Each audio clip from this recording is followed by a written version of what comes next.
टूटते बिखरते हुए नवविवाहित जोड़ों के परिवार, आखिरकार दोषी कौन और ये जटिल समस्या उत्पन्न कैसे और क्यों हो रही है?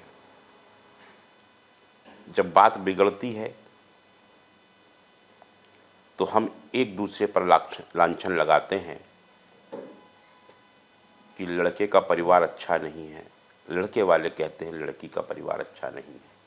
हमारा बस इतना ही कार्य रह जाता है, एक दूसरे पर लांछन लगाना। कुछ जो बहुत करीबी होते हैं उनके साथ बैठते हैं, वर पक्ष अपने रिश्तेदार या परिवार वाले जो मुख्य लोग हैं उनके साथ बैठ के डिस्कस करता है, अपनी बात अपनी गलती को छिपा के सिर्फ वधू की गलती बताते हुए अपने विचार रखता है। जब एक पक्ष सुना जाता है तो राय देने वाले जितने भी राय चंद हैं वो सिर्फ बनाने की बात नहीं करते, बिगाड़ने के लिए 50 रास्ते दिखा देते हैं। वधू पक्ष कन्या पक्ष अपने लोगों के साथ बैठता है और अपनी बेटी की गलती को छिपाकर केवल वर पक्ष की गलतियों को बताने का कार्य करता है। तो वहाँ भी वैसा ही होता है। जो चाटुकार जो मध्यस्थता करने का प्रयास कर रहे हैं, क्या वो वास्तव में मध्यस्थता के लिए तैयारी कर रहे हैं या उनको बांटने के लिए तैयारी कर रहे हैं?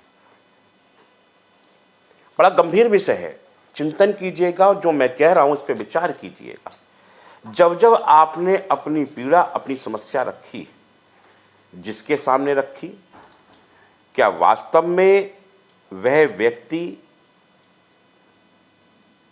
जो भी है, चाहे आपके परिवार का सदस्य है या आपके मोहल्ले पड़ोस का है या आपका घनिष्ठ मित्र है, क्या वो समाधान की ओर बढ़ाने का प्रयास कर रहा है या फिर दोनों परिवारों को अलग करने का प्रयास कर रहा है? इस पर ध्यान देने की आवश्यकता है। और सबसे बड़ी बात जो है कि आखिरकार क्यों ये स्थिति बन रही है, क्यों आज के तारीख में हम आज से नहीं कम से कम 15 वर्षों से, जब यूनाइटेड वुमेन फ्रंट थी तब हम परम पूज्य माता जी सुमन कृष्णकांत जी के साथ भी बहुत से परिवारों को जोड़ने के लिए हम लोग कार्य करते थे।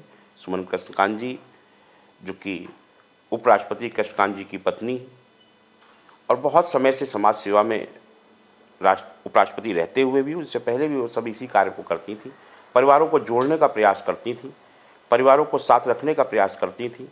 तो हम सब ने मिलकर बहुत प्रयास करे और अब जब से श्री चित्रकूट पीठ बनी है तब से अब तक कई परिवारों को, कई बेटियों को उनके ससुराल वापस भेज दिया गया है।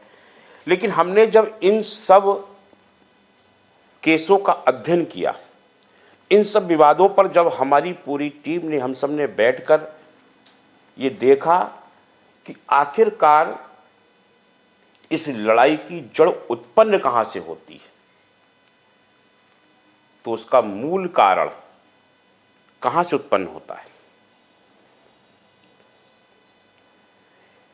उसका मूल कारण है सर्वप्रथम अपनी वाहवाही, अपने जबरदस्ती के, आप एक मध्यम वर्गीय परिवार की समस्याएं बता रहे जा रहा हूं मैं आपको। आजकल सबसे बड़ी समस्या ये मध्यम वर्गीय परिवार के अंदर उत्पन्न हुई है।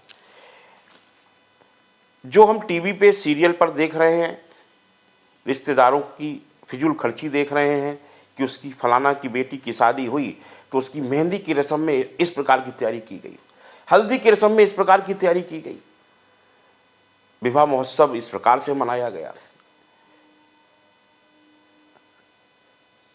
आमदनी अठन्नी और खर्चा रुपया का हिसाब हो गया। और क्या हुआ?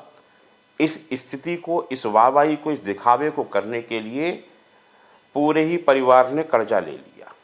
व्यवस्थाएं नहीं थी तो भाई ने कह दिया मैं पर्सनल लोन ले लेता हूँ, किसी ने कंपनी से लोन लिया, किसी ने फंड निकाला और बहन की बड़ी धूमधाम से विवाह उसका कर दिया।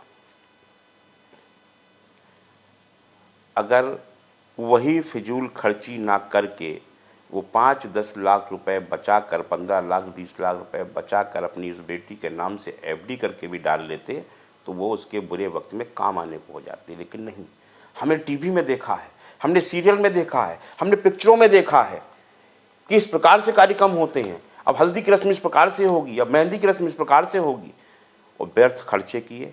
उधर वर पक्ष ने भी वही ड्रामा किया, जबरदस्त खर्चे किए, और एक डिमांड वधू पक्ष की ओर रख दी जाती है कि हमें गाड़ी घोड़ा धन जेवर ये सब कुछ चाहिए। ऐसा नहीं है कि दूसरे पक्ष का खर्चा नहीं हो रहा है, दोनों ही पक्ष खर्च करते हैं। और वहीं से उस समस्या उत्पन्न होने का जड़ बन जाती है, मूल कारण बन जाता है। जब दहेज का लेन देन होगा, जब फिजूल खर्चियाँ होंगी, तो आजकल कन्या पक्ष को भी लगने लगा है कि मैंने इतना धन देके इस लड़के को खरीदा है। अब जब वो बेटी किसी घर बहू बन के पहुँचती है तो वो पूरा अधिकार चाहती है कि ये जो मेरे पिता ने, मेरे भाइयों ने, मेरी माता ने जो वर खरीद कर मुझे दिया है, ये ना तो अपनी बहनों के पास जाए, ना अपने भाइयों के पास जाए, ना अपनी माता के पास जाए। सबसे दूरी बनाने का प्रयास करते हैं और वो अपने आज़ादी के लिए एकल परिवार की शुरुआत कर दी जाती है। सबसे बड़ी समस्या, सबसे बड़ा जो मूल कारण इस विवाद का उत्पन्न होता है, ये विवाह जो महोत्सव के रूप में बन रहा होता है, वहीं पर जो फिजूल खर्ची होती हैं, जो दहेज का लेन देन होता है, और जो देता है वो समझ लीजिए आज के समय में लड़के को खरीद रहा होता है। उसकी कीमत लगाई जा रही होती है कि मैं अपनी कन्या आपके यहाँ भेज रहा हूँ, दे रहा हूँ, विवाह कर रहा हूँ, लेकिन लड़का वर पक्ष अपनी कीमत लगवाता है कि मुझे एक फलाना कार चाहिए, हमें इतना लाख रुपए नगद चाहिए, हमें ये चाहिए, हमें वो चाहिए। जब ये कुछ चाहिए की बात आती है तो कहीं ना कहीं मुझे लगता है कि सबसे बड़ा मूल कारण वहीं से प्रारंभ हो जाता है। तो हमें ध्यान रखना है क्या क्या बदलाव होने हैं। ऐसे ही नित्य हमारी वीडियो को देखते रहिएगा। हर वीडियो में हम आपको पहले विवाद के कारण समझाएंगे, विवाद क्यों हो रहे हैं, हर चीज़ की जानकारी आपको मिलती रहेगी। सब लोग प्रेम से रहें, सुख से रहें, साथ साथ रहें। भगवान श्री राम, भगवान श्री कृष्ण, माँ राधा, इन सब का श्रवण करते हुए ध्यान रखें कि राम और सीता कैसे रहते थे, और भगवान श्री कृष्ण अपनी प्रेमिका राधा के साथ अपने कैसे रहते थे, या उन्होंने जब अपना यहाँ से प्रतिष्ठा यहाँ से गए तो उन्होंने राजपाट संभाला और वहाँ रुक्मणी के साथ विवाह करके कैसे रहते थे। अंतर समझना है, व्यर्थ में और गलत भावनाओं को लेकर नहीं चलना है। अगर व्यर्थ में फंसोगे तो व्यर्थ के चक्कर में स्वयं भी व्यर्थ बन जाओगे और इन समस्याओं को अपने सर पर ढोते रहोगे। जय सिया राम, जय जय सिया राम, जय श्री राधे, जय जय श्री कृष्णा।